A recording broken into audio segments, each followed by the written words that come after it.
Cannibale de Patrick Sintas. Mais Arthur, car le crime ne paie pas, avait oublié le chien. Il était parti sans le chien. Il avait oublié le chien. Il y pensa dans le train. Il y avait du monde. On se pressait pour profiter de la dernière neige.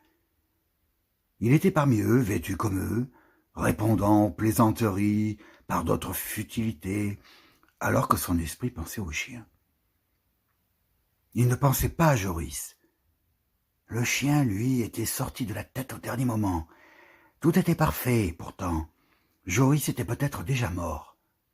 Oui, il était sûrement. Arthur avait collé son oreille au mur tout neuf. Si Joris avait respiré, il aurait entendu. Or, il n'avait rien entendu.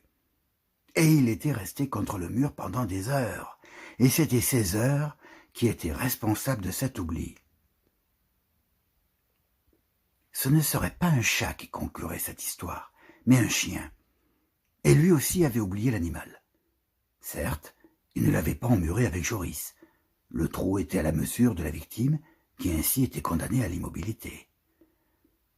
On n'emmure pas quelqu'un de vivant, en lui laissant les mains libres de travailler au mur. Ou alors, on la tue avant. Pourquoi Arthur n'avait-il pas tué Joris? Et pourquoi Joris avait-il accepté d'entrer dans le mur? À quoi avaient-ils joué tous les deux? Il était bien temps d'y penser.